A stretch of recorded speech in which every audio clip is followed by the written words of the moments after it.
Bonjour à toutes et à tous, c'est Fred Flash de l'équipe Yapluka. Aujourd'hui, je reprends le micro pour aborder un sujet qui me tient à cœur en tant que grand fan d'innovation. Et ce sujet, c'est la créativité. Et plus précisément, la créativité dans les domaines du théâtre et du roman. Pour cela, j'ai eu la chance d'interviewer ma prof de théâtre, Anne-Sophie Nedelec, qui est prof de théâtre dans les environs de Marly. Mais pas que.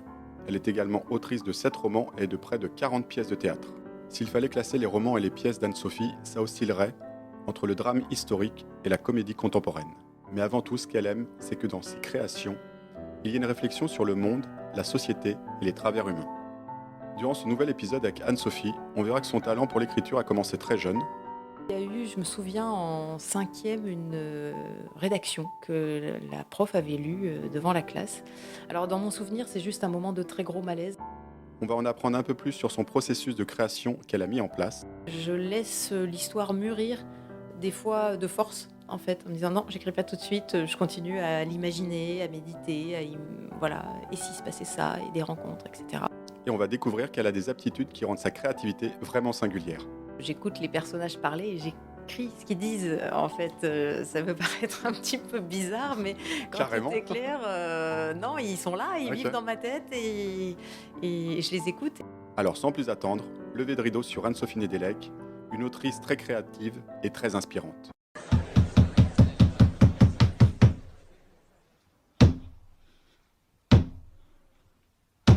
Bonjour à toutes et à tous, bonjour Anne-Sophie, Bonjour Frédéric, tu vas bien? ça va. Merci beaucoup d'être là et puis on va pouvoir commencer donc à voir avec toi voilà, tout ce qu'il y a autour de ton processus créatif en tant qu'autrice de pièces de théâtre et de romans. Alors je vais faire un peu le feignant pour te présenter, mais je vais y glisser quelques questions. Je me suis aidé de la bio qu'on retrouve donc sur ton site anne-sophienedelec.fr. Donc je vais un petit peu te présenter sous ces traits, puis je vais te poser quelques questions. Donc, comme je l'ai déjà dit tout à l'heure dans l'introduction, donc tu es autrice, comédienne, metteur en scène et professeur de théâtre. Tu as suivi une formation en lettres et en arts du spectacle à l'Université de Nanterre et d'histoire de l'art à l'École du Louvre. Et ça a attisé ta passion pour les arts de la scène et de l'écriture. Quel est l'apprentissage majeur que tu as eu grâce à la formation en lettres et en arts du spectacle de l'Université de Nanterre? Alors, sur la formation en lettres, à Nanterre et puis avant, les 2 ans de prépa littéraire, ça a été, d'abord un apport culturel énorme et apprendre à analyser, décortiquer, des fois un peu trop, mais voilà, un maximum de textes littéraires. Et puis peut-être le truc majeur qui m'a vraiment énormément marqué, j'avais un cours avec, Danielle Salnave qui est aujourd'hui académicienne sur, la place du narrateur et dans le roman. Et du coup, on se posait la question de où était, la personne qui raconte, si même si c'était à la première ou à la troisième personne, finalement, qu'est-ce qui était de l'ordre du personnage, de l'ordre de l'auteur, de manière très, très fine dans le texte et ça m'a tellement marqué que ça m'a complètement bloquée pour écrire, mon premier roman, enfin avant de me lancer dans le roman, tellement je savais plus par quel bout me placer pour, écrire et finalement, mon premier roman, eh bien, je change de narrateur à chaque chapitre. Je crois que c'est la solution par laquelle je suis passée pour arriver à me détacher de cette question que maintenant je traite de manière beaucoup plus légère. Mais sur le moment, c'était, du coup, ouais, presque, bloquant. C'était passionnant, hein, mais vraiment Ouais. génial. Mais c'est vrai que derrière, je me suis un peu torturé la tête, pour savoir, où je me mettais quoi et où je mettais les personnages et cetera. Et ça, ce blocage, il a eu lieu enfin, il avait du coup lieu que pour la partie roman et pas pour la partie, pas Ouais. pour la partie théâtre? Oui, parce que le théâtre, on est vraiment dans le dialogue tout de suite, Ok, dans l'action, vraiment à travers les personnages. Donc on n'a pas trop ces questions de narration qui sont là. Un peu, mais c'est assez annexe. ok. Et quel est l'apprentissage majeur que tu as eu grâce à la formation d'histoire de l'art et de l'école du Louvre? Alors là aussi, un apport culturel énorme, et une manière d'analyser, mais cette fois-ci les œuvres d'art et en fait, dans les 2 cas, mais peut-être encore plus à l'école du Louvre, c'est le regard sur les choses qui était tout le temps sollicité.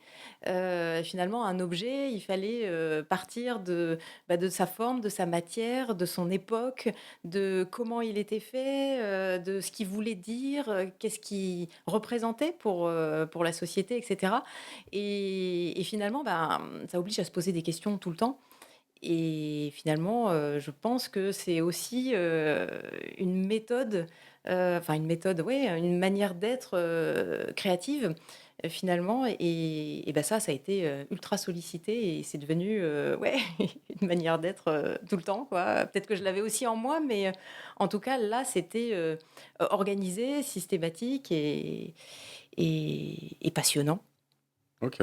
Alors, tu es autrice également d'une quarantaine de pièces de théâtre et je crois qu'elles sont toutes accessibles en tout cas pour les consulter via ton site. Et c'est lesquelles, les trois pièces dites longues, qui sont le plus jouées?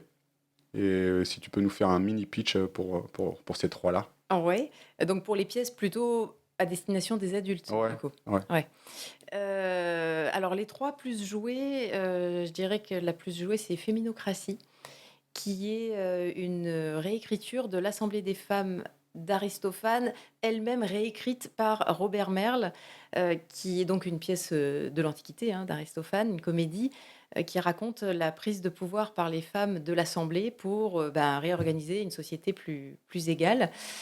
Et moi, je l'ai réadapté, ça se passe en mai 68 dans un village du Larzac et les femmes ont, voilà, endormi leur mari pour reprendre la mairie et essayer de créer un nouveau modèle, social et c'est vraiment une comédie.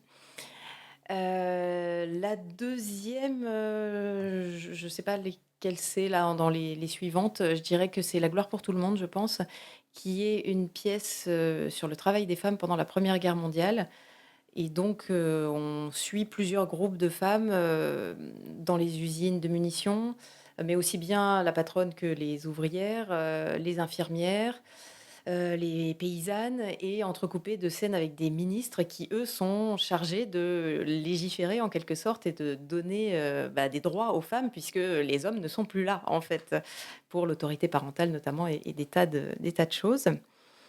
Et ensuite, je pense que c'est L'expérience interdite ou La maison de carton. Alors c'est drôle parce que c'est 2 pièces finalement qui interrogent la question de l'embrigadement et du nazisme.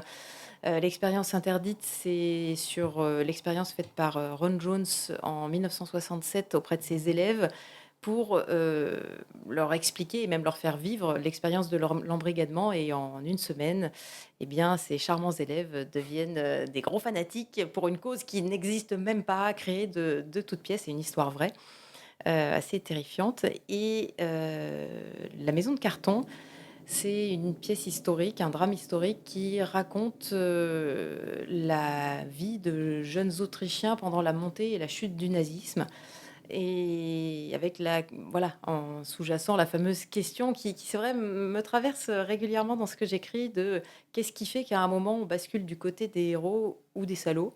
Notamment dans des situations, bah, voilà, assez extrêmes comme la guerre, les idéologies et cetera.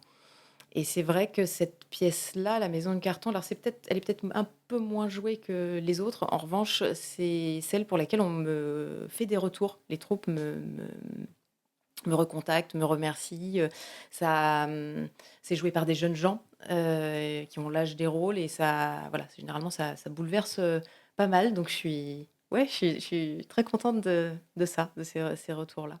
Ah, je crois que Féminocratie, maintenant que tu me le décris, à mon avis, t'as vu le faire jouer par des lycéens il n'y a pas si longtemps que ça, peut-être? Oui, oui, oui, il y a ouais, quelques années quand Ah ouais? même. Oui, oui, Ok, oui. parce que ça me dit quelque chose. Camille jouait dedans, donc peut-être que tu l'as vu. Ah ouais, peut-être. Et puis il y a aussi La gloire pour tout le monde aussi. Bah ça, je l'ai Oui, vu. Il y avait Sacha dedans. Elle est ouais. très bien également. Je crois que ouais, c'est La maison de carton, c'est la seule que j'ai pas vue.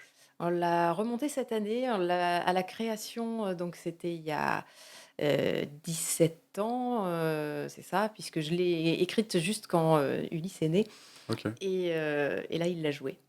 Et ok. c'était, Ah, super émouvant, en ouais. fait, parce que c'est vrai que sa naissance a été un espèce de choc quand même et cette question justement de l'engagement et cetera, en fait, c'est la question de ma première pièce. La toute première pièce que j'ai écrite, j'avais 19 ans et ça se passe pendant le débarquement de Normandie. Donc moi, j'ai une famille, normande et ma grand-mère a vécu le débarquement, enfermée dans l'abbatiale Saint-Étienne de Caen et donc elle m'avait raconté comment la vie quotidienne à ce moment-là et j'y ai mis une intrigue justement sur, bah, voilà, des jeunes gens qui veulent s'engager dans la résistance, d'autres pas et cetera et en fait, bah, j'étais à fond sur, bah, ouais, évidemment, faut s'engager machin, Quand, Ulysse est né, là je me suis dit: «Mais en fait, mais non quoi. Là, avec mon bébé dans les bras, c'est non, c'est lui quoi et le reste, au final, c'est je m'en fiche quoi» ou voilà et ça c'est vrai que ça a été énormément de questions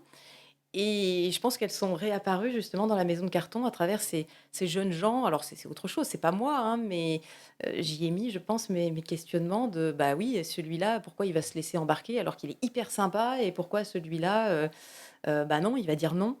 Mmh. Et puis, bah, presque 10 ans plus tard, hein, c'est tous les 10 ans, il y avait encore cette idée qui me trottait dans la tête. Mes enfants avaient grandi et je me disais: «Bah, en fait, maintenant qu'ils ont grandi, bah, non, Mmh. il faut qu'ils aient, aussi un modèle, qu'est-ce que je ferais? Bah, non, peut-être que du coup je m'engagerais, mais en même temps, c'est quoi les déclencheurs de tout ça?» et bah, cette découverte de cette histoire de la troisième vague, bah, je me suis dit: «Bah, c'est peut-être ça la réponse, en fait, dans la psychologie humaine.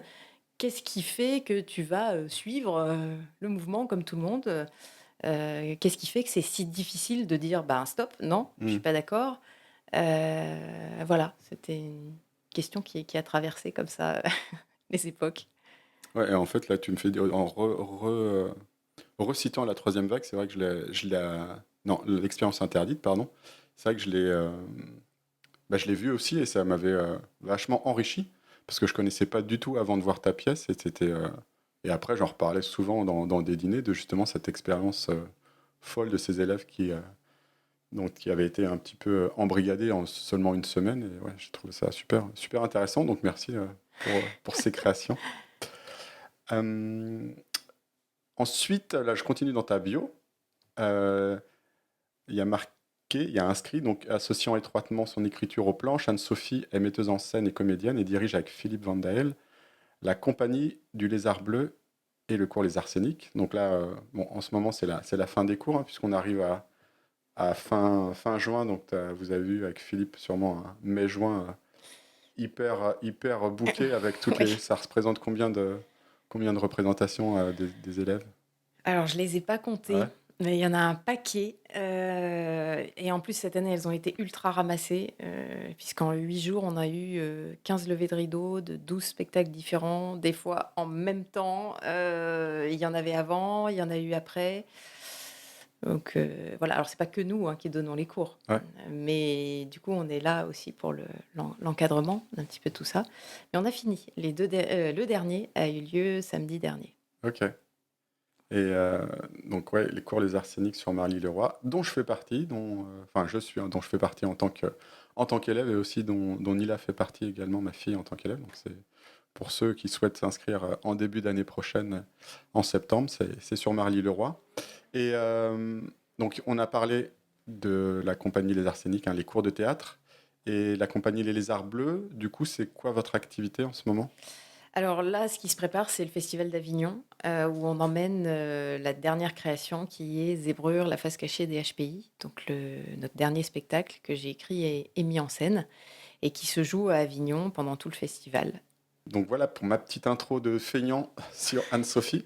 Et maintenant, j'aimerais bien rentrer dans le cœur du sujet, hein, qui est vraiment bah voilà, ta créativité, parce que ouais, on a la chance bah, de jouer certaines de tes pièces avec le groupe adulte. Donc, et puis moi, comme je le disais, comme on en parlait tout à l'heure, euh, avant de commencer l'interview, chez Yapluka, on accompagne également des entreprises et des individus autour de la créativité, de l'innovation. Et moi, j'avais vraiment envie, j'étais vraiment curieux, en tout cas, de ta façon de créer. Donc, si tu peux nous en partager durant les prochaines minutes, ça serait super cool et inspirant.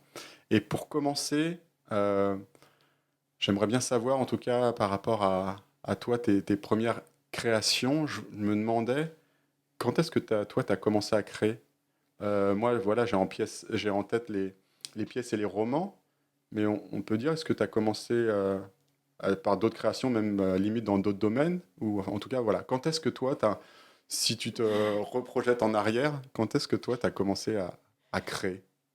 Alors je crois que je m'en souviens plus, mais ce dont je me souviens, c'est d'avoir écrit un poème et je sais que j'avais moins de 10 ans parce que je visualise l'endroit et on n'avait pas déménagé. J'ai déménagé à l'âge de 10 ans, donc ça, c'était avant. Après, je dessinais, enfin, je dessine depuis toujours, donc il y a eu du dessin avant, il y a eu du bricolage avec ma maman, et mon grand-père, ça, c'est sûr. Voilà, et en écriture, il y a eu j'ai ce souvenir de ce poème qui est encore dans un petit carnet qui doit traîner quelque part chez moi. Voilà, mais après c'était pas, quelque chose d'organisé, c'était Ok. comme ça tout le temps. Et, tu te souviens de ce poème? Comment ça se fait que tu t'en souviens? Tu te souviens du contenu du poème également? Non. Ou c'est un moment, c'est quoi? Il y a eu tu l'as regardé, tu l'as relu, il y a eu de la fierté. Comment ça se fait qu'il est resté comme ça dans ton... Je sais pas, Ouais. peut-être par les réactions, en fait, qu'il y a eu, de mes parents et de mes grands-parents qui étaient là. Je me souviens de ça, alors que j'ai très, très peu de souvenirs de petite. Mais ça, oui, ça m'est resté. Je sais pas pourquoi. Donc voilà, quand on me pose la question, j'ai ce truc-là, oui, ça, j'avais écrit ça. Ok. Et quand est-ce que tu t'es rendu compte que, bah, soit que tu avais des facilités, ou soit en tout cas que tu avais du plaisir à le faire? C'était très tôt, c'était... Alors je sais pas trop comment l'analyser, c'est avec le recul, quand je regarde en arrière, je me dis: «Tiens, bah, il y a eu ça» et puis il y a eu, je me souviens en cinquième une, rédaction que la prof avait lue, devant la classe. Alors dans mon souvenir, c'est juste un moment de très gros malaise. Parce que j'étais, très timide et je voilà, voulais me faire surtout oublier et du coup, j'ai ce souvenir, oui, d'être très mal à l'aise et d'avoir un truc très bizarre, de se dire: «Mais c'est moi qui ai écrit ça?» Voilà et donc ça devait être pas mal vu qu'elle l'avait lu, devant Ouais. toute la classe. Mais Ouais, elle l'a lu en exemple, elle a pas dit en... ouais, ouais, non, pas en Ouais, contre-exemple, pas en ouf. contre-exemple, ne jamais faire ça. Ok. Voilà, après moi, j'étais très, très portée sur le dessin, en fait, hein, et je voulais faire un bac technologique de dessin et les profs ont dit: «Non, non, il faut absolument, général, la voie générale» et cetera donc bah, bon, bah, voilà, je me suis laissée convaincre, mes parents aussi, d'aller, dans le général et puis, en fait, j'ai découvert, vraiment la littérature en première avec un prof génial. Je ne saurais pas expliquer, pourquoi, mais en fait, ouais, il y a dû y avoir un déclic là-dessus. Heu, ouais, l'intérêt pour la littérature et c'est vrai qu'avant le français me passionnait pas plus que ça. J'aimais bien écrire, les rédactions, mais la grammaire, l'orthographe, alors pas du tout. Après, décortiquer des textes, je trouvais qu'on se prenait vraiment la tête, alors que en fait un texte, bah, moi il me suffisait de le lire et de le ressentir, en fait et je sais pas, là c'était beaucoup plus intéressant, ça devenait beaucoup plus créatif. Je sais pas même pas s'ils nous avaient demandé d'écrire des choses peut-être? Et à partir de là, oui, je me suis beaucoup plus intéressée à l'écriture. Peut-être que c'est venu aussi par, des envies de cinéma parce que j'étais mais passionnée de cinéma et j'avais envie d'être scénariste. Ok. Et donc, bah, du coup, tout ce qui était littéraire allait dans ce sens-là. Donc je pense que c'est pour ça qu'après je suis allée en prépa, ça c'est sûr, je voulais être, ouais, je voulais être scénariste. Puis le théâtre m'a rattrapée en fait en cours de route, mais c'était l'idée. Et il t'a rattrapé comment? Alors, bah, la vie fait que c'est des enchaînements de Ouais. circonstances, mais moi j'étais très, très timide, et en première, je me suis dit: «Bah, c'est juste pas possible en fait. Là, il faut changer, il faut arriver à vivre ou sinon ça sert plus à rien quoi, autant se foutre en l'air». Donc Mm. du coup, je me suis dit: «Bah, je vais faire du théâtre». Je dis pas que ça a été facile, ça a été même, très, très difficile pour moi et puis ça m'a passionnée. Donc bah, voilà, j'en ai fait 2 ans. J'ai arrêté les 2 ans de prépa, mais j'ai écrit du théâtre à ce moment-là. Ça me plaisait. Bah, oui, ma première pièce d'ailleurs est née dans ces années-là et j'ai repris et quand j'ai repris et bah, ouais, les choses se sont faites. J'ai rencontré Philippe. à qui j'ai fait lire cette première pièce qui était dans un tiroir, qui m'a dit: «Mais, vas-y, retravaille là, il y a un concours là bientôt au théâtre du Vésinet, présente-la». J'ai retravaillé, j'ai été, parmi les lauréats, je l'ai mise en scène et puis voilà, puis à nous 2 derrière, moi je m'envisageais pas du tout de donner des cours de théâtre, mais lui en donnait déjà et un jour il m'a dit: «Bah, là on me propose autre chose, du coup je vais abandonner ces cours-là, est-ce que tu veux les prendre?» On n'avait pas de sous, je vais «Bon bah, OK». Pendant les 2 mois d'été, bah, du coup il m'a formée, on a noté tous les exercices, enfin ouais, on a commencé à élaborer une méthode finalement et les choses se sont faites comme ça et après, bah, après lui, il m'a encouragée et poussée à écrire énormément, ouais, Bah, voilà. tant mieux, hein, parce que nous, après, on a la chance d'en profiter. Ouais, et puis moi, en tout cas, pour beaucoup de pièces de toi que je vois ou qu'on a la chance de jouer, souvent, bah, tu parles en tout cas soit de faits historiques ou soit de faits qui sont vraiment passés, comme ouais, l'expérience interdite ou même Radium Girl. Mmh. Ouais, je trouve ça super enrichissant. Et moi, en tout cas, je les utilise aussi pas mal dans mes conversations après parce que c'est super enrichissant. Donc ouais, tant mieux qu'il t'ait encouragé dans la voie, parce que nous, on peut tous en profiter, que ce soit en tant que comédien, comédienne, enfin, ou élève, et puis les spectateurs. Donc ouais, c'est vraiment cool. Maintenant, j'aimerais aborder avec toi ton processus créatif avec, euh, avec une petite série de questions. La première, c'est comment décrirais-tu ton processus de création lorsque tu écris une pièce ou un roman? J'ai un peu plus d'organisation dans ce que je fais. Au départ, bah, les premières fois, c'est, tout feu tout flamme, on a des idées de répliques, voilà, je me lance dans l'écriture de dialogues et au bout d'un moment, paf, le mur. Bah, ouais, mais j'allais où avec cette histoire? Donc maintenant, je m'interdis de commencer à écrire tant que j'ai pas ma trame. Ça reste quelque chose quand même de souple parce que je peux avoir d'autres idées qui modifient des choses, mais en gros, je sais où je vais et quelle est la fin. Ça, c'est vraiment important. Il peut y avoir des modifications, mais j'ai quand même une idée globale, j'ai des idées précises sur mes personnages. Je laisse, l'histoire mûrir, des fois de force, en fait, en me disant: «Non, j'écris pas tout de suite, je continue à l'imaginer, à méditer, voilà, et s'il se passait ça?» et des rencontres et cetera. Une fois que tout est vraiment clair, je me lance, de préférence dans des moments où je sais que je vais avoir des plages de temps pour travailler et pas être interrompue, sans arrêt par d'autres tâches. Bon, c'est pas évident, hein, Ouais, ouais. sur la taille d'un roman, par exemple, forcément et ça va s'étaler sur, pas mal de temps. Mais, en gros, voilà, ça, c'est vraiment un truc obligatoire maintenant, c'est que je sais où je vais avant de démarrer. Et voilà, après les choses se déroulent, assez facilement parce que, je pense ça a mûri pendant un moment. Je dirais que, pour ce qui est des dialogues, dans le théâtre, en fait, j'écoute les personnages parler et j'écris ce qu'ils disent, en fait, ça peut paraître un petit peu bizarre, mais quand tout Carrément. est clair, non, ils sont là, ils vivent Ok. dans ma tête et je les écoute et puis ça sort tout seul, en fait, parce que pendant longtemps, je les ai imaginés dans telle ou telle situation et puis c'est comme s'il fallait tirer un fil et puis ça se déroulait. Et alors, moi j'ai une petite question par rapport à ça.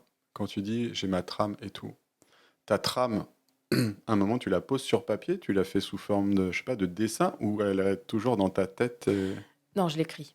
tu l'écris? J'écris, avec, oui, des paragraphes en fait, hein. Alors des fois au début ça peut même être très succinct, un tiret, une idée, un tiret, une idée, puis je reviens dedans et là je détaille un peu plus ce qui se passe. Des fois je reviens plusieurs fois et ça s'enrichit en fait, ça prend de l'ampleur, hein. Mon synopsis qui au départ fait, quelques lignes, bah, au bout d'un moment il fait une page et puis il fait 3 pages, il peut faire, 5-6 pages, et je sais exactement où je vais. Après, pour ce qui est même, ouais, du théâtre et du roman, c'est pareil, je découpe en scènes ou en chapitres de manière assez précise. Alors des fois, bah, ce que j'ai imaginé en une scène devient 2 scènes ou 2 chapitres, mais en gros, ça se développe comme ça, avant d'être dans l'écriture pure et dure de la scène ou du chapitre. Ok. Et dans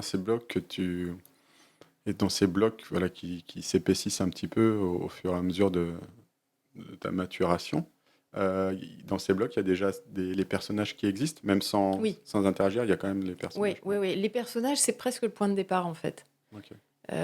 Comme quand on fait une improvisation au théâtre, bon, bah, on a un thème, mais tout de suite, on crée les personnages et en même temps qu'on crée les personnages, on imagine les rebondissements avant de se lancer. Bah, en fait, c'est un peu le même processus que pour, créer une impro, finalement en cours, quoi, enfin pour les comédiens, c'est un peu le même processus, je pense, à peu près.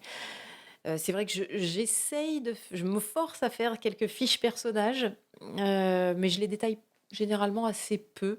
Peut-être que ça me vient du théâtre où finalement, un personnage de théâtre, c'est une psychologie, c'est une histoire, mais je vais pas détailler, comment physiquement il est, par exemple, parce que c'est destiné à être joué par plein de comédiens. Alors il peut y avoir une ou 2 caractéristiques, importantes, mais globalement, c'est pas ça l'essentiel. C'est vraiment l'essence du personnage qui est plus importante. Ok. Et toi, c'est quoi tes sources d'inspiration les plus stimulantes ouais, pour nourrir ta créativité? Il y a des... Tu veux dire pour trouver le sujet ou pour, ensuite être en phase d'écriture? Ouais, pour trouver le sujet. Bah, ouais, on va commencer par pour trouver le sujet. Ouais, comment à un moment, qu'est-ce qui te fait... C'est quoi l'élément déclencheur pour avoir envie de parler de Radium Girls ou de l'expérience interdite Alors souvent, c'est une lecture. En fait, je tombe sur, un article ou ouais, c'est ça, généralement, c'est ça, un article, et je me dis: «Mais c'est fou cette histoire, il faut absolument la raconter, Radium Girls», je suis tombée sur ça, une petite fiche, en fait, c'est Art Tips, qui est déclinée en science tips, musique tips, et cetera. C'est des petites newsletters avec une anecdote, qui est décrite dedans, et j'avais reçu celle-là et je m'étais dit: «Mais c'est complètement dingue cette histoire de ces filles, qui sont mortes par centaines pour avoir peint des chiffres de cadrans de montre, avec de la peinture au radium, et on le sait pas». Alors en plus, ça faisait écho au scandale sanitaire qu'on peut connaître, voilà, qui ressortent régulièrement dans la presse, et c'est pareil pour ces histoires de scandales sanitaires actuels où je me dis: «Mais comment c'est possible ça? Comment on en est arrivé là?»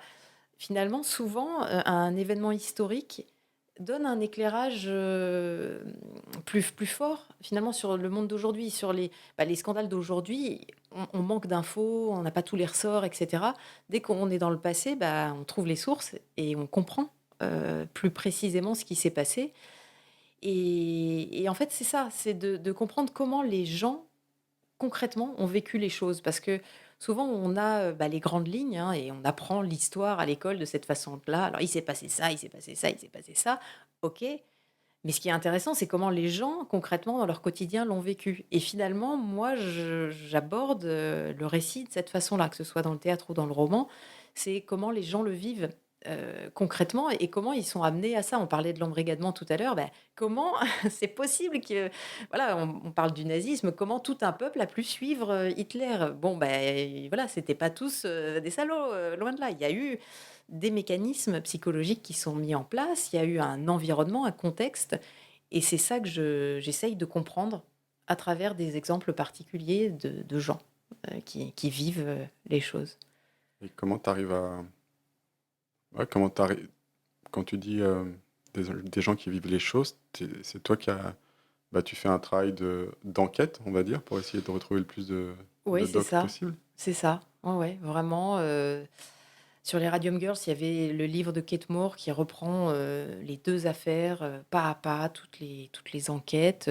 Alors, elle parle, voilà, justement de ces filles, elle en cite quelques-unes, et moi, à partir de ces faits, j'essaye d'imaginer la personnalité de ces gens-là. Alors je prétends pas être, exacte parce que je les connais pas. Donc je m'en sers, je recrée finalement des gens, mais j'essaye d'être au plus juste de ce que j'imagine, de ce qui a pu se passer. Et En fait, je me projette dans chacun d'entre eux, je crois, doit y avoir une part de ça, aussi bien les salopards que les victimes, en disant: «Mais moi à leur place», et enfin, en même temps, c'est pas moi parce que il y en a, ils sont tellement loin de moi que ouais, au secours, quoi. Mais, voilà, essayer de comprendre eux, leurs mécanismes à eux, en fait. OK. Et du coup, comme tu disais tout à l'heure, tu les entends parler ou? Ouais, Ouais? ouais, ouais, je les vois, je les entends, OK. Et quand tu je les les visualise, ouais. et quand tu me dis: «Je les vois, je les entends, je les visualise», tu certaines t'as certains moments de la journée où un moment où tu dis: «Tiens, je vais dédier ce temps-là justement à tiens, tu vois? Ou ça peut être n'importe quand ou c'est plus, tu vois, avant de dormir, enfin, tu vois? S'il y a une période de la journée Alors, où je les empêche surtout ouais? de m'embêter quand j'ai d'autres choses à faire, mais ils m'envahissent vraiment beaucoup. Oui, D'accord. ouais, ouais, je les entends et je crois que je ressens, en fait, ce qu'ils vivent, voilà. Non, c'est hyper envahissant, en fait, hein, OK. Non, mais parce que ce que je moi et OK. par contre, ça m'empêche de dormir, oui, beaucoup, parce que le soir, enfin, je me pose tranquille et là, ça y va, ça ouais, je suis assez insomniaque à cause de ça parce qu'il y a des tas de gens dans ma tête. OK. Donc On va me prendre vraiment pour une folle. non, mais donc moi ce qui veut dire que quand on a joué, Success Story là en fin mai, c'était vraiment, toi l'autrice du coup? Enfin, tu vois? Oui et non, Non, ouais, parce que, je leur parle pas. ouais, oui, Ils sont pas je les ouais, vois pas, je les vois dans leur contexte, je les vois pas chez moi, en OK, fait. d'accord. Mais mais ouais, il y a un peu de ça. OK, non, mais c'est intéressant, c'est intéressant. En fait, Hem, c'est vrai que cette idée d'écrire une pièce là-dessus, c'est Philippe qui me l'a soufflé, mais depuis un bon moment, en me disant: «Mais tu devrais écrire ça parce que voilà» et lui, en fait, c'est parce qu'il me voit à des moments, mais je suis pas là, quoi, en fait. OK, Je suis là, mais il me parle et je suis pas là parce que en fait, je les écoute dans ma tête et OK. C'est bien, maintenant il peut dire: «Maintenant vous savez», ouais, c'est avec ça. cette pièce, OK. À explorer certains sujets plutôt que d'autres, à un moment, il y en a où ça t'a évoqué quelque chose, mais, en fait, tu pas poussé plus loin? Ou oui, parce qu'il y a plein d'histoires que j'aimerais raconter et j'aurais jamais assez d'une vie pour les raconter. Mais, après il y a des processus un petit peu différents, c'est-à-dire qu'il y a les espèces de coups de cœur ou de coups de sang, en fait, comme, Radium Girls, L'expérience interdite où, il y a un moment tu te dis: «Mais en fait, il faut que je raconte cette histoire».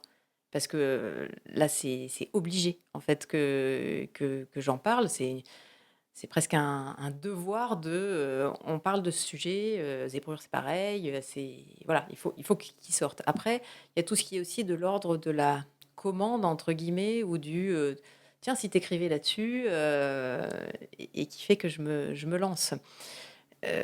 Voilà, et après il y a aussi des enchaînements, je sais qu'après avoir écrit, Radium Girls, le roman, je voulais écrire un nouveau roman, mais clairement, j'avais vraiment besoin de respirer, quoi, de Mmh. rigoler un bon coup Ouais. et c'est comme ça que je me suis lancée dans Ticket gagnant qui a rien à voir, qui est une comédie romantique avec du voyage, et beaucoup d'humour, et ouais, ah, ça m'a fait du bien après Radium qui était, un sujet, ouais, très, très lourd.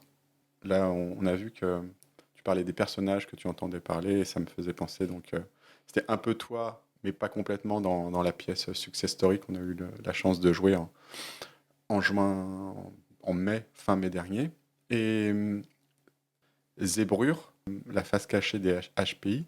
Est-ce que tu peux juste nous la pitcher un tout petit peu et puis après répondre à ma question qui est: est-ce que c'est aussi un peu toi, derrière Zébrure? Alors Zébrure, c'est, une pièce que j'ai écrite pour parler justement ce qu'on appelle le HPI, le haut potentiel intellectuel ou surdoué, zèbre et cetera. Parce que, bah, c'est, un concept qui est bourré d'idées reçues, les miennes d'ailleurs, au départ et donc je voulais vraiment écrire, là-dessus. Après c'était pas évident puisque c'est très vaste. Il y a autant de HPI différents que de gens dits normaux différents. Et donc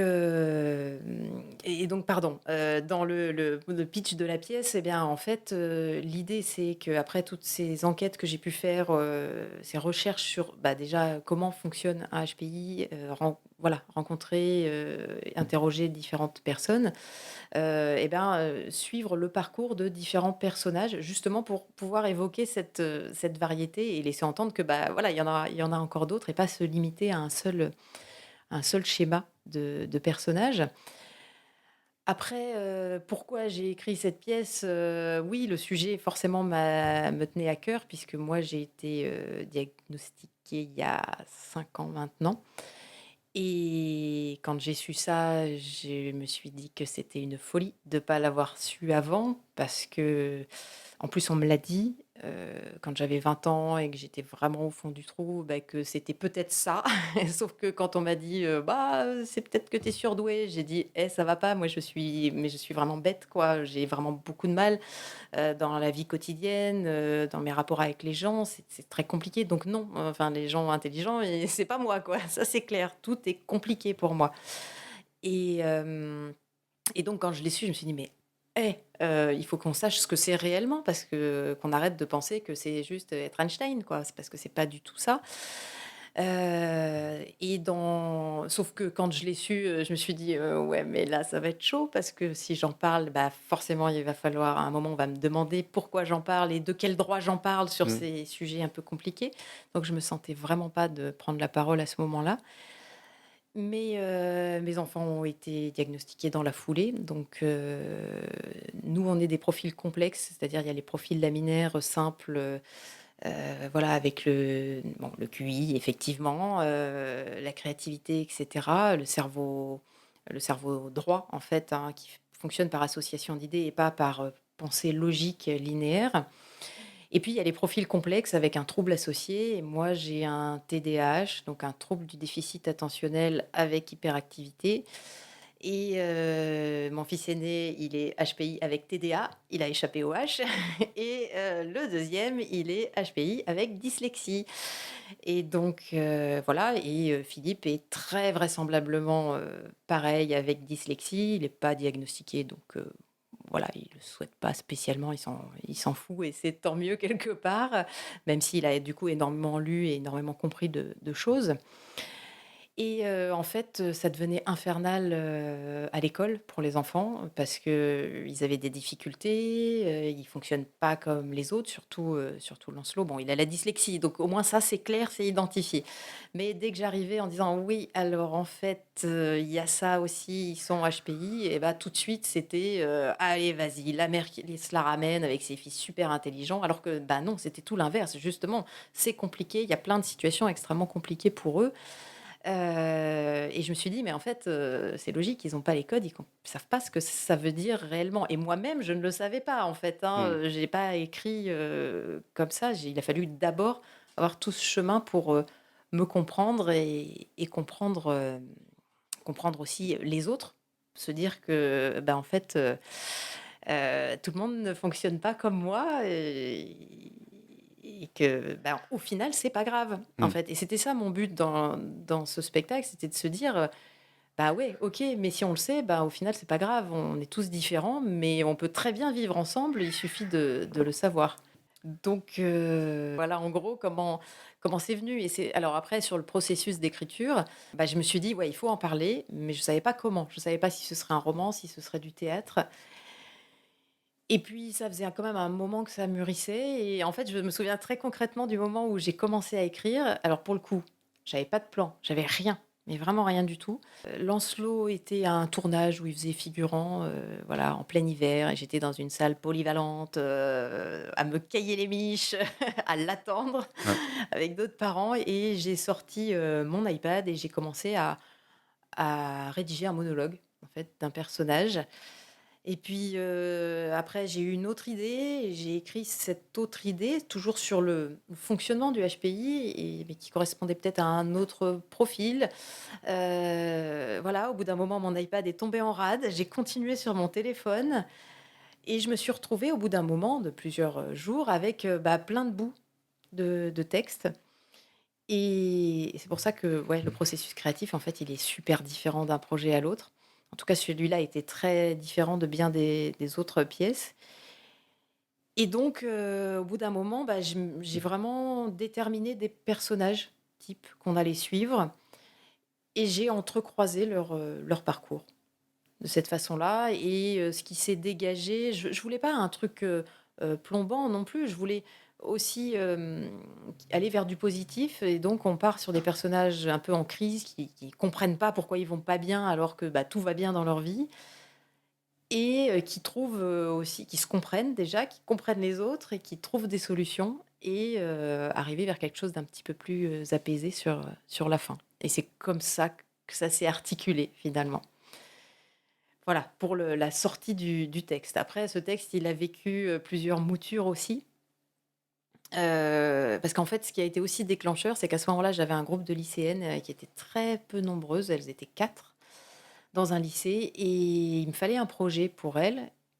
Et en fait, j'ai été tombée sur un texte que j'aime beaucoup, qui était construit comme ça avec trois personnages en monologue pendant toute la pièce. Et en même temps, je me disais, il faudrait que j'écrive sur le HPI. Et là, j'ai connecté en me disant, bah, en fait, il faut que j'écrive un peu de cette manière-là. Au final, je me suis éloignée de mon modèle, mais en gros, c'est ça qui a déclenché la forme, en fait, la forme que devait prendre cette histoire. Et donc, j'ai fait lire bah, une première version à ces élèves. Elles en ont joué 40 minutes, donc ouais, à peu près la moitié en spectacle de fin d'année. Donc là, c'était très, très bizarre parce que première lecture, une des élèves qui me dit: «Mais ça existe vraiment des gens comme ça?» Et je dis: «OK, donc moi, c'est un peu mon quotidien, donc il est vraiment temps qu'on en parle». Et puis, à la représentation, bah, il y avait pas énormément de public, mais la chef d'établissement était là et c'est un très gros établissement, primaire, collège, lycée et cetera, qui a dit: «Mais il faut absolument que les profs voient ça».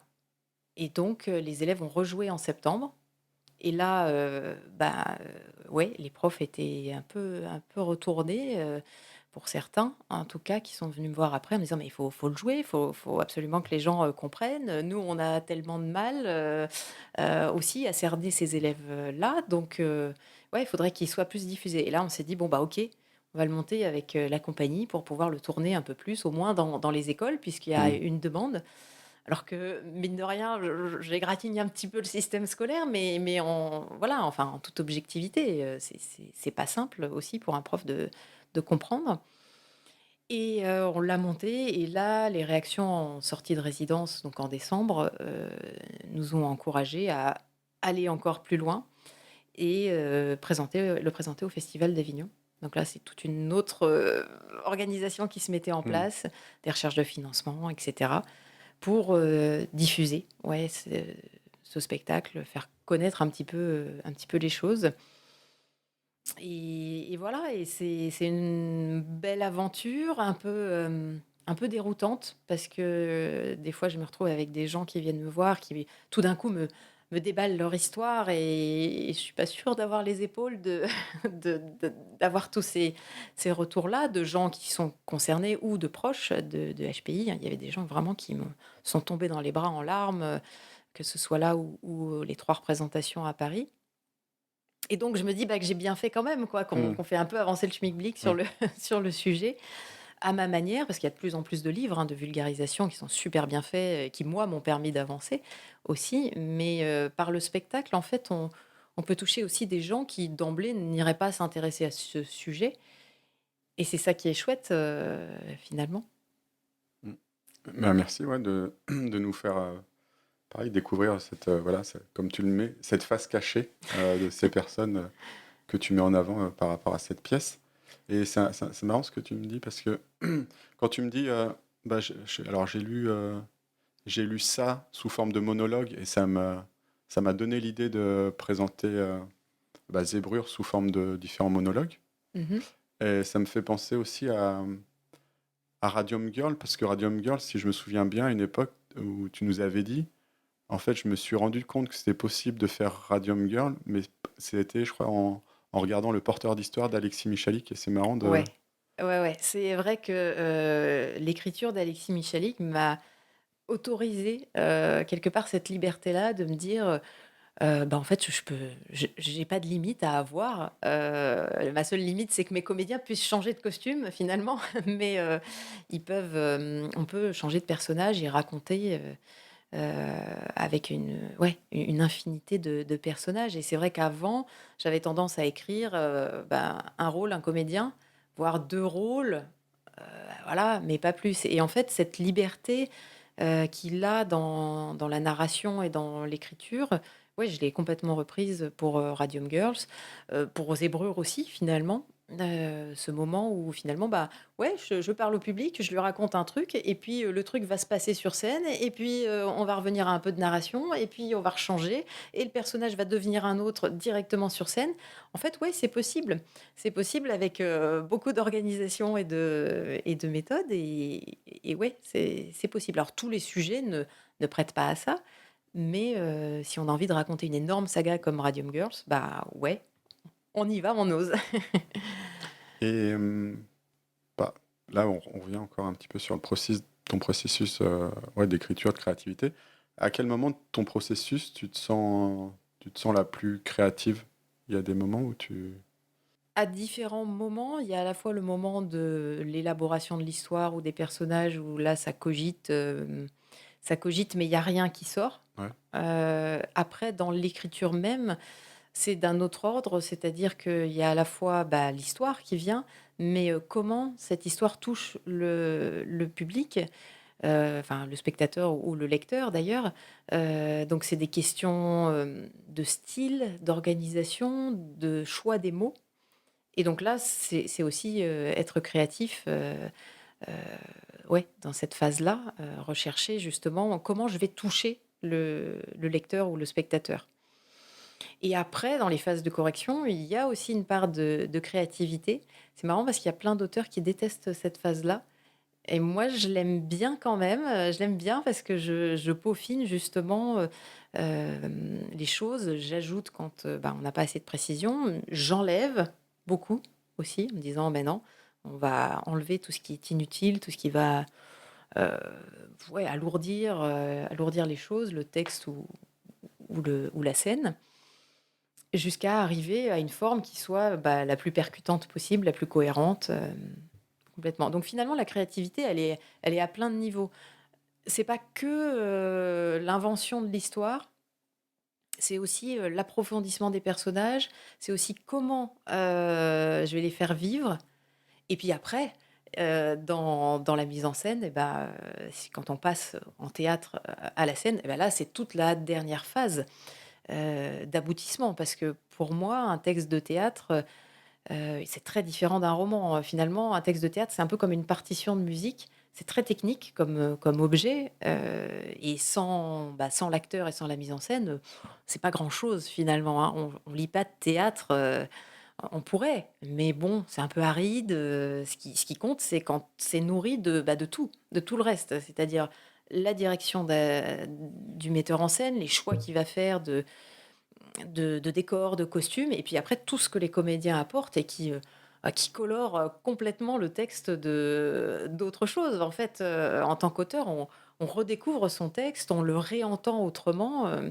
les acteurs, ils voient des fois d'autres choses et l'apportent sur scène donc finalement, «l'œuvre» entre guillemets, voilà, elle n'est aboutie que quand elle est sur scène. Avant, c'est pas un premier jet, mais c'est pas l'œuvre complète en hmm. théâtre. Dans le roman, là, oui, c'est le texte, de A à Z, mais au théâtre, c'est assez différent, ouais. Et quand tu parles de correction,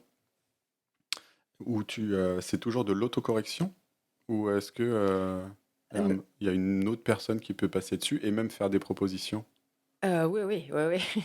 Alors, bon, il y a Philippe, hein, qui est toujours là, qui est des fois est à l'origine de l'idée.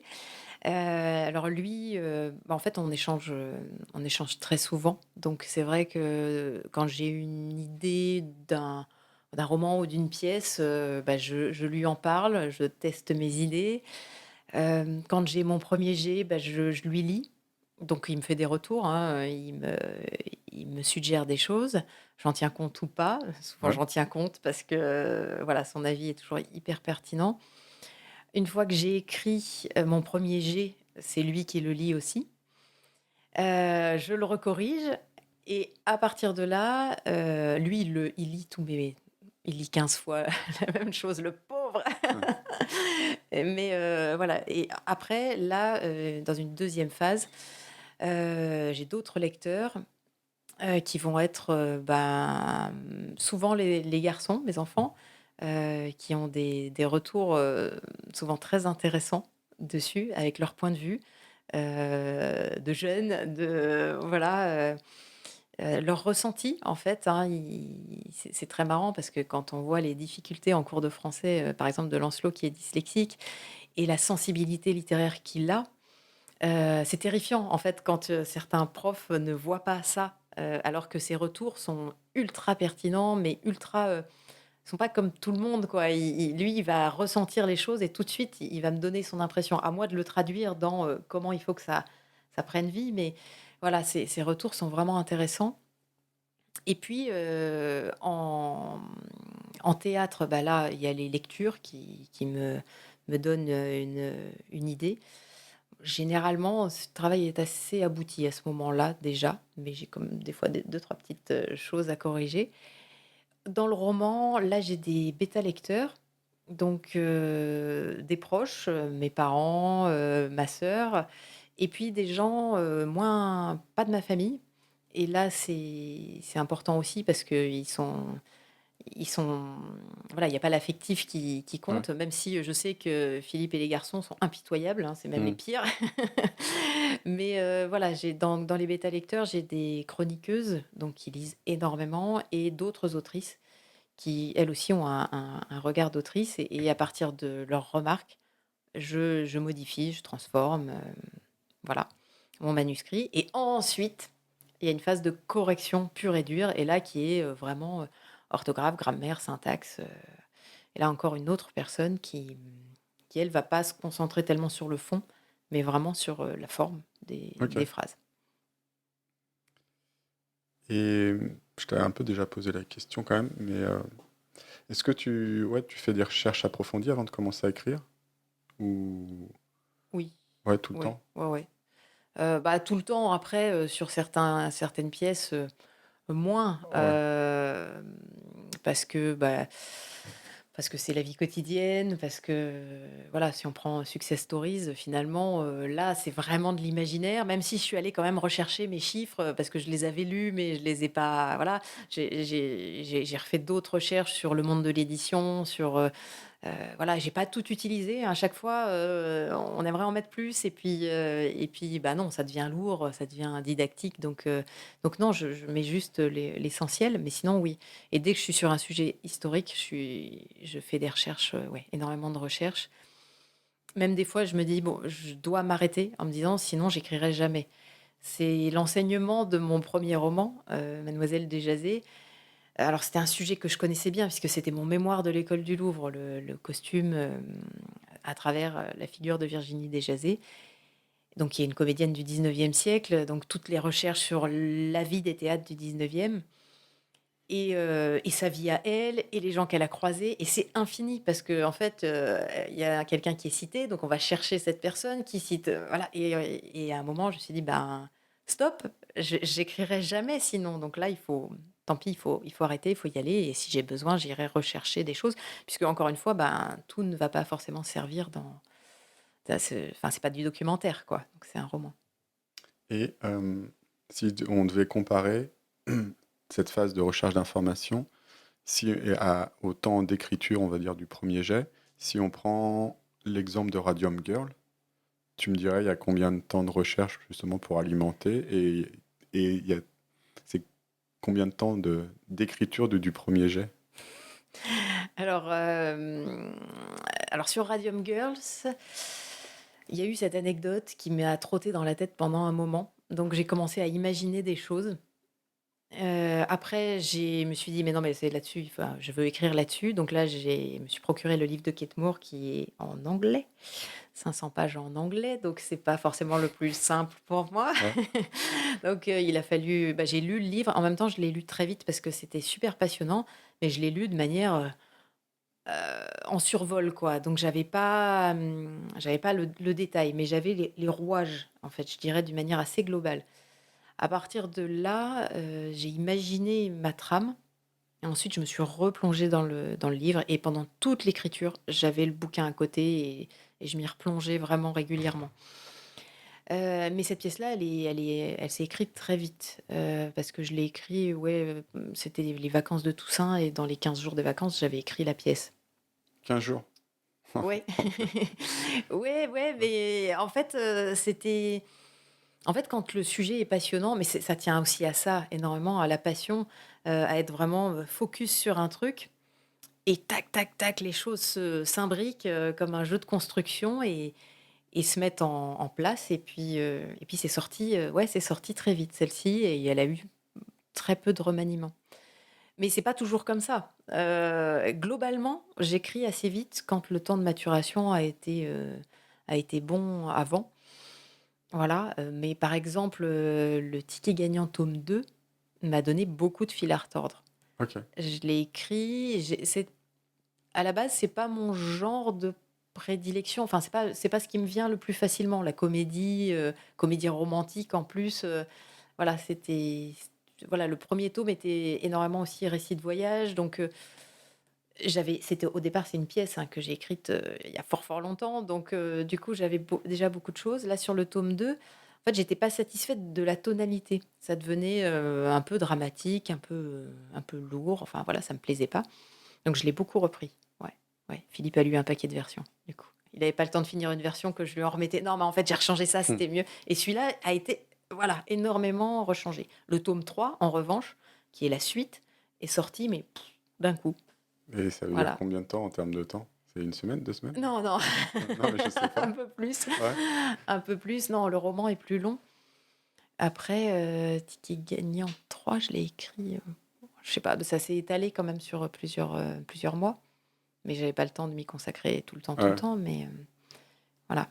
Mais Success Stories, c'est pareil, sorti pendant les vacances, ouais, une semaine et demie, quoi.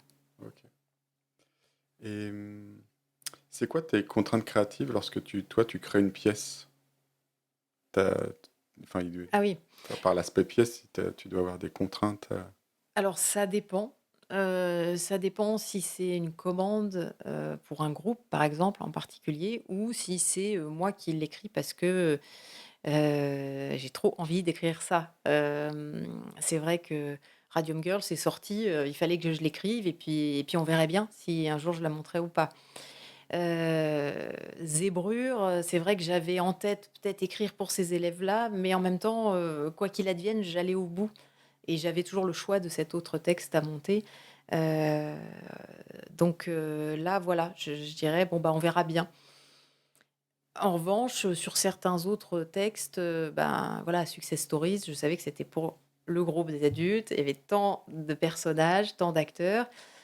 Mais c'est toujours, donc du coup, voilà, il fallait que ça tienne dedans, mais en même temps, quand moi l'histoire est née, ben, j'avais besoin de plus de personnages. J'avais besoin du personnage de Jonathan, qui était un ressort d'intrigue, donc il me fallait un acteur en plus, et puis il me manquait aussi, enfin voilà, il y a un double rôle dans la pièce parce que ces 2 personnages-là étaient indispensables. Donc finalement, il y a des contraintes, en gros, voilà, il faudrait que ça puisse être joué par, tant de personnes et puis, bah, l'histoire telle qu'elle vient. Il faut arriver à faire coïncider les 2. Des fois, l'histoire sort de telle manière et puis je remanie, pour, que ça puisse, cadrer. Mais j'essaye de me donner le moins de contraintes possible. Par exemple, même si c'est une commande, bon, bah, si, je note quand même, en gros, le nombre d'hommes, de femmes, mais des fois ça colle pas et il faut un travestissement parce que l'histoire est sortie comme ça Hmm. et voilà, c'est compliqué parce qu'en fait, on peut pas non plus être complètement, enfin, l'histoire dicte des choses elle-même. Les personnages, alors c'est encore passé pour une folle avec ces personnages qui me parlent, mais c'est vraiment ça, en fait. Et voilà. Après, dans le roman, il y a une contrainte nouvelle que j'avais pas au départ. C'est la contrainte du genre, et que j'ai comprise beaucoup plus tard et son intérêt, on va dire économique. C'est-à-dire que, bah, savoir à qui on s'adresse. Finalement, c'est moi je suis pas une bonne référence parce qu'en fait, je lis tous les genres, je change sans arrêt, du comique, du drame, enfin voilà, je suis comme ça et ça arrête pas de changer. Mais c'est pas le cas de tout le monde. Je l'ai compris, très tardivement et les gens lisent plutôt un genre, heu et en fait, pour bien faire, il aurait fallu que j'écrive sous pseudo, mais là, il aurait fallu gérer je sais pas combien d'identités, c'était Ouais. pas possible. Et donc, du coup, maintenant, je fais attention à ça et c'est vrai que quand j'ai voulu publier, Mademoiselle Déjazet et bien, tout de suite, je me suis dit: «Mais alors attends, c'est une biographie? Ouais, mais c'est quand même romancé au sens tout est vrai, mais mon écriture, est romanesque». Donc c'est du roman historique, mais en même temps, c'est quand même vachement précis, enfin voilà, je Mmh. suis une vraie personne. Et par ailleurs, je change de narrateur à chaque chapitre, enfin voilà, je vais paumer tout le monde.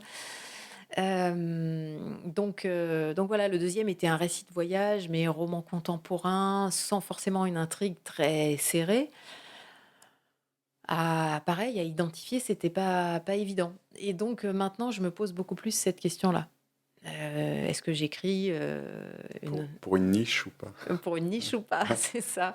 Voilà, Radium Girls était un roman voilà, d'emblée, ça a été le roman historique, quoi. Je me suis mis là-dedans, qui était aussi un peu de l'enquête. Heu, voilà, Ticket Gagnant est une comédie romantique et c'est là où en fait, tu t'aperçois qu'il y a plein de sous-catégories, oui, alors c'est une comédie romantique, mais attention, ce n'est pas une romance parce que les lectrices de romance, elles, ne s'y retrouvent pas, parce qu'il y a pas les codes de il se passe c'est très codé, hein, la romance. Il faut qu'il se passe ça et puis ça et puis ça et voilà et moi, j'ai vachement de mal avec les codes. Et ouais, tu citais Radium Girl là. Radium Girl, tu l'as déjà écrite en, en pièce de théâtre et ensuite en roman. Mmh. Euh, c'est quoi les différences, les grosses différences et adaptations au niveau de l'écriture? Alors, bah, ça n'a pas été simple parce qu'en fait, sur le coup, après avoir écrit la pièce et comme je me lançais dans le roman, je me suis dit: «Bah, super» parce que pour la pièce, j'ai dû mettre de côté quand même pas mal d'épisodes hyper intéressants. Donc, bah, je reprends ma pièce et puis, je c'est pas je bouche les trous, mais, j'enrobe mes dialogues de narration et puis, je rajoute, ce qui manque. Et j'ai commencé à écrire comme ça et ça devenait mais vachement compliqué puisque la pièce, est construite à partir de l'avocat de la deuxième affaire qui du coup reprend la première pour lui-même, régler cette deuxième affaire. Donc finalement les choses s'imbriquaient de manière, voilà un peu complexe mais ça se faisait bien, sur scène et là en roman, bah, avec tous ces épisodes ajoutés, c'était beaucoup trop compliqué. Et je fais lire à Philippe qui me dit: «Mais non, là ça va pas, faut que tu reprennes, on va pas te suivre» et je me suis dit: «Bon bah OK, dans ces cas-là, je vais faire une affaire et une deuxième affaire». Donc en fait, c'est toute la forme, toute la conception du truc qui a changé et j'ai suivi la première affaire et ensuite la deuxième. On a eu quelque chose de plus linéaire dans la enfin plus chronologique en tout Hmm. cas. Et après, l'idée de je reprends mes scènes et puis j'ajoute, du de la narration autour, bah, non, c'est pareil, ça fonctionnait pas. Il y a des bouts de dialogue que j'ai repris bien sûr, mais globalement, ça a été une réécriture de A à Z. Avec des personnages plus fouillés aussi, en fait, au théâtre, il faut qu'en à travers le dialogue, on comprenne qui ils sont et ensuite c'est à l'acteur d'apporter, bah, finalement son physique, ce qu'il dégage, ses émotions pour, voilà, incarner vraiment le personnage. Là, dans le roman, il fallait le faire vivre, le décrire, mais à travers aussi des actions, très quotidiennes, voilà, ça passait autrement. Donc finalement le travail n'est pas le même. Et si on compare ta manière de créer il y a, ouais, il y a 15-20 ans et ta manière de créer aujourd'hui, le processus, tu sens qu'il a mûri, c'est quoi les principales différences? La principale différence, c'est que je suis plus organisée, je pense. Alors déjà, bah, justement, ce synopsis détaillé qui se fait, voilà, qui est extrêmement, construit, même si, encore une fois, je me laisse vraiment une part d'improvisation, je dirais, dedans. Heu, voilà, je vois aussi, plus d'aboutissement à ce que je fais. C'est vrai que Radium Girls, quand je dis: «Ouais, je l'ai écrit, on verrait bien», bon, j'avais quand même une petite idée en me disant: «Ouais, si quand même ça sort et que c'est pas mal, ça serait super que le groupe adulte puisse le jouer parce que, bah, il me faut pas mal d'acteurs, ils seraient super dedans» et voilà, donc j'avais quand même un but en tête et j'essaye maintenant de me dire, «Ce texte ne doit pas rester dans un tiroir, il faut qu'il aboutisse à quelque chose» et c'est du coup beaucoup plus motivant aussi. C'est-à-dire que là, ouais, il faut qu'il atterrisse à quelque chose. Après si c'est mauvais, clairement, ça restera dans un tiroir. Mmh. Mais oui, je suis plus, organisée là-dessus.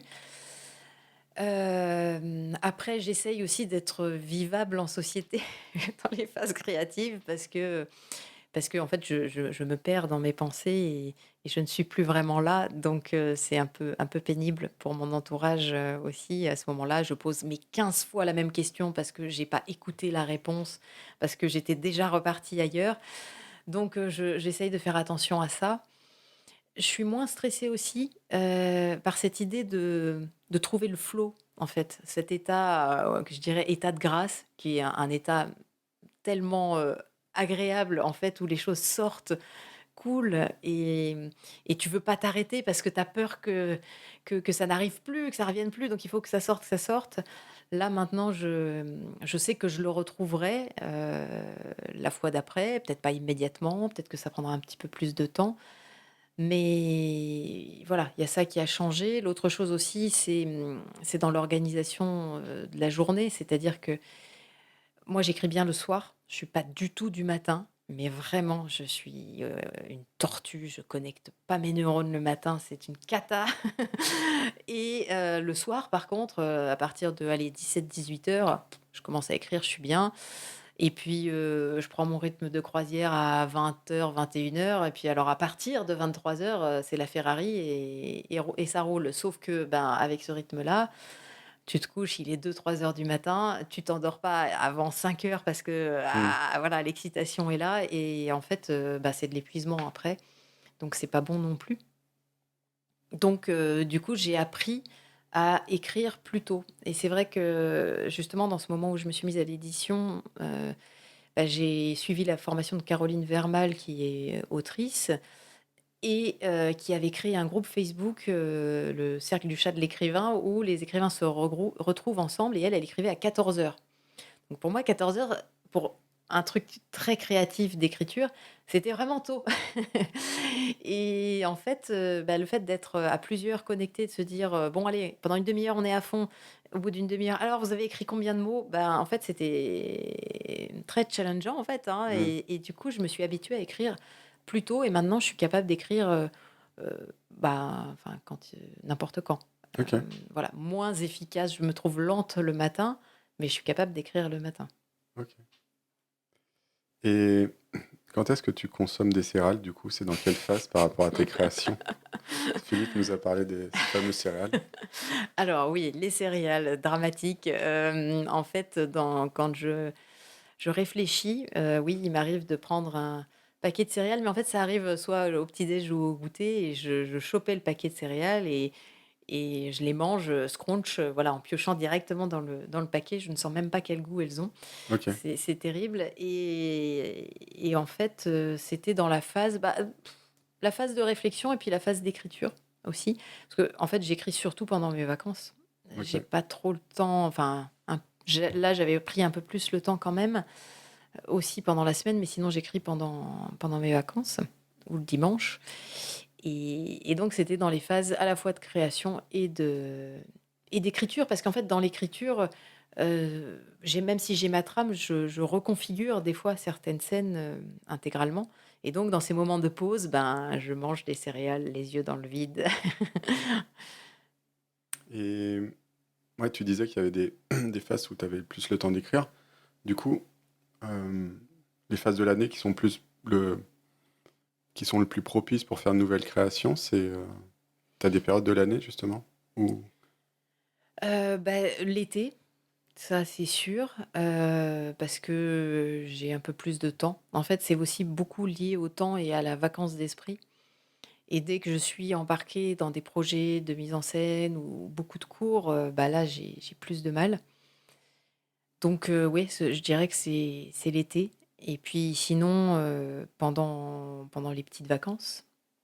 Après, là, après le covid, en fait, pendant le covid et après le covid, j'avais réussi à me dégager des plages horaires, l'après-midi, justement, pour essayer de rejoindre, mes copains, copines en sprint d'écriture. Voilà, donc c'est ces moments-là aussi, mais par exemple, il y a des phases, mais impossibles pour l'écriture, c'est, bah, mai-juin, avec tous les spectacles. Là, j'ai vraiment pas le temps et je dirais, ouais, septembre-octobre où il faut trouver plein de projets.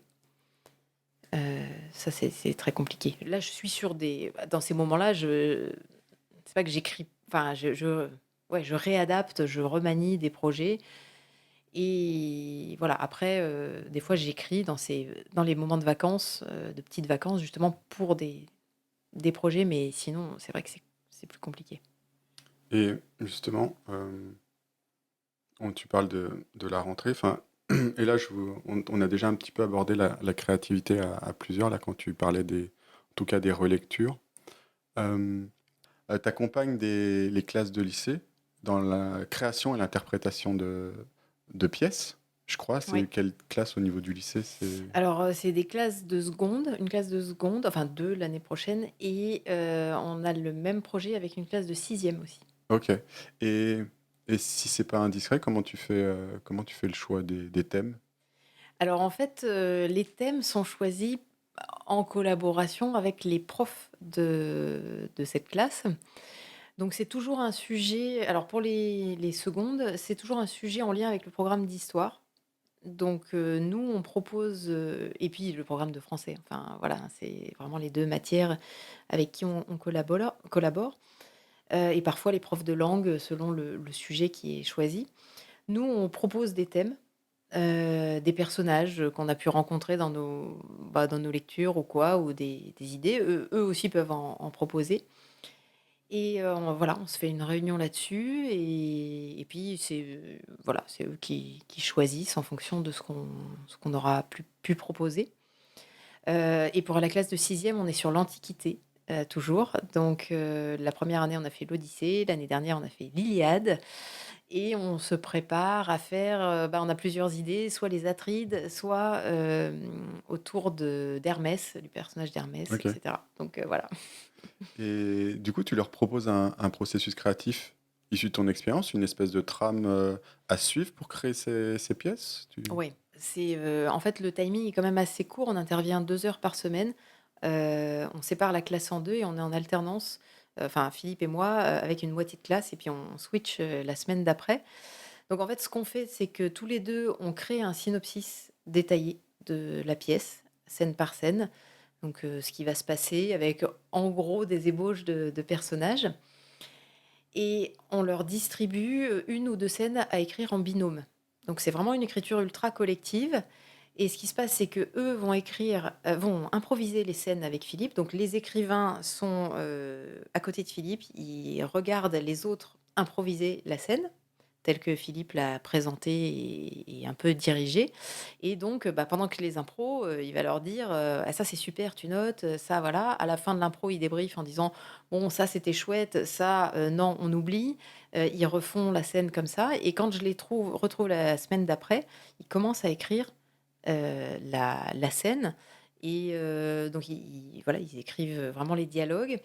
À la fin de la séance, ils m'envoient leur travail qui est pas fini, hein. Moi, je n'interviens pas sur leur texte, mais je fais des commentaires dedans où je leur dis: «Bah, tiens, là, ça, on comprend pas, ça, faudrait détailler ça» et puis pendant la séance aussi, hein, je suis là Hmm.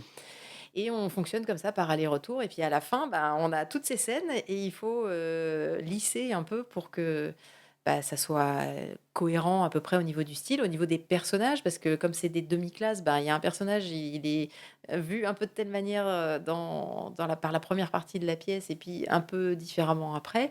Même si, bah, comme on est tous les 2 et qu'on connaît tout, voilà, on arrive à les Hmm. orienter mais voilà en gros le processus, d'écriture. Et j'ai remarqué quand même que, d'après ce que tu me disais en tout début d'interview et de l'épisode, et aussi parce que bah, j'ai remarqué quand même que ta sœur aussi, Aurélie, c'est une photographe, enfin, je trouve une très talentueuse photographe par rapport à ce qu'elle elle montre sur son compte Instagram, là, d'Eternity Photographie. J'ai l'impression que la créativité, c'est une affaire de famille.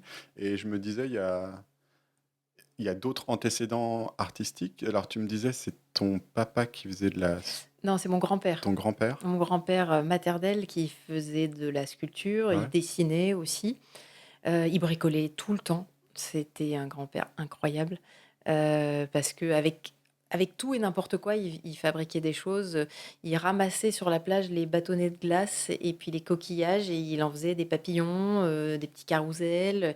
Il a créé des tas de moulins à vent, à chaque fois sur un thème différent, heu, historique souvent, parce que c'est vrai que passionné d'histoire aussi, ou des galères, voilà, donc le bois, la pierre, le marbre aussi, il sculptait, il écrivait, alors en fait, il racontait des histoires à ses petits-enfants au petit déjeuner. Il prenait son petit déjeuner au lit que ma grand-mère lui amenait et on était tous là à l'écouter et donc ma grand-mère et moi, on l'avait encouragé: «Mais non, mais écris-les les histoires» et c'est vrai que ouais, je pense que dans mon écriture, enfin, dans ce que je fais, je pense que je lui dois beaucoup aussi de de enfin, voilà, du modèle qu'il était et ma mère, pardon, Ouais. dessine depuis toujours, dessinait, peint, de l'aquarelle.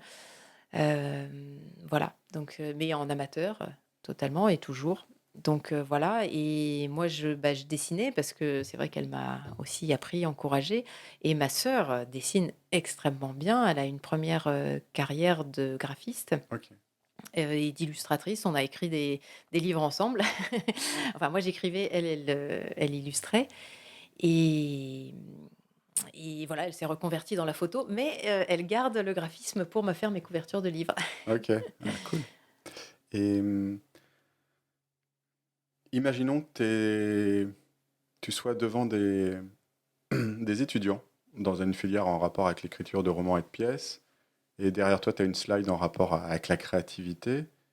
Et sur cette slide, hein, il n'y a pas forcément de texte ou c'est peut-être une photo. Enfin, c'est toi qui as dessiné la slide.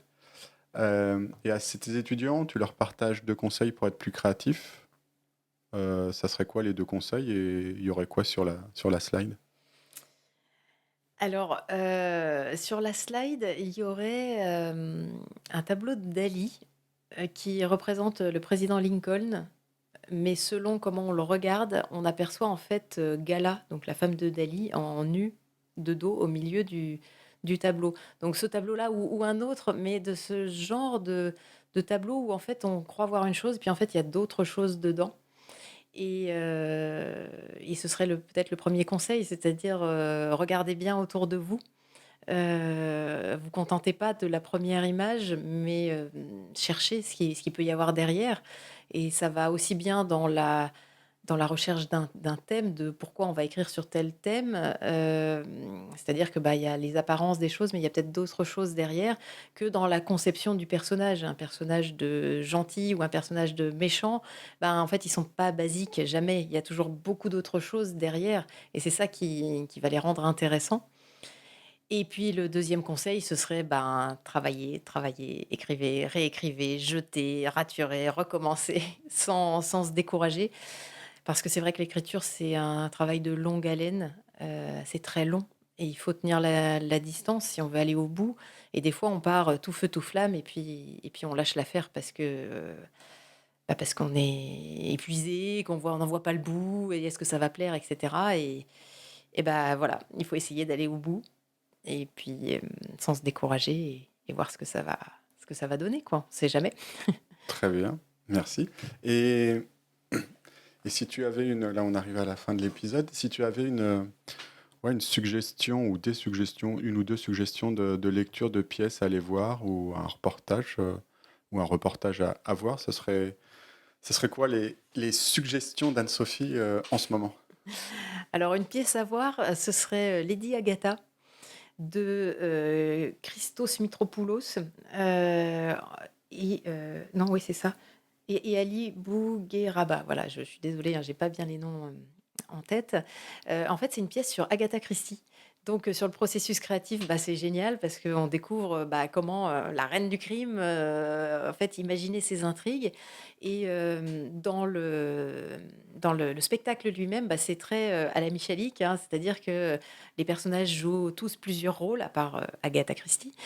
Il se passe plein de choses, on suit sa vie, ça rebondit, c'est drôle, c'est émouvant, enfin, il y a tout, quoi. Et j'adore ce genre de spectacle.